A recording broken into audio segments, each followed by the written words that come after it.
முதற்கண் வணக்கத்தை தெரிவித்துக் கொள்கிறேன். என் பெயர் முகமது யூனுஸ் பர்வேஸ். நான் 5ஆம் வகுப்பு படிக்கிறேன். நான் இப்போது பசுமையும் பாரம்பரியமும் பற்றி பேசப் போகிறேன். பசுமையின் நன்மை. பசுமை என்பது இயற்கையின் மூச்சு. பசுமை மிகுவயல்கள், மலை, நெற்கதிர்கள் இவை அனைத்தும் நம்மை உயிருடன் வாழ வைத்திருக்கும் சக்திகள். உழுதுண்டு வாழ்வாரே வாழ்வார், மற்றெல்லாம் தொழுதுண்டு பின் செல்பவர். லைத்து வாழ்வதே உண்மையான வாழ்க்கை.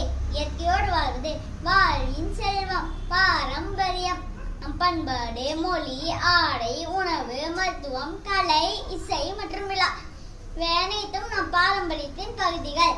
மூதூர்க்கு முதிர்ச்சொல் புகழ். நம் முன்னோர்களால் சொல்லப்பட்ட சிந்தனைகள் நம் வாழ்வின் புகழ். பசுமையும் பாரம்பரியமும் ஒன்றோடு ஒன்று இணைந்தவை. நம் முன்னோர்கள் இயற்கையோடு இணைந்து வாழ்ந்து வந்தனர்.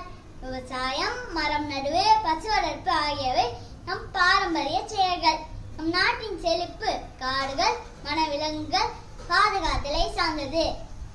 நாம் செய்ய வேண்டியது மரம் வளர்ப்போம், விவசாயத்தை மதிப்போம், பாரம்பரிய விழாக்களை அனுசரிப்போம், நெகிழி பயன்பாட்டை ஒழிப்போம், இயற்கை வழியில் வாழ முயற்சிப்போம். பசுமையோடு பாரம்பரியமும் சேர்ந்தால்தான்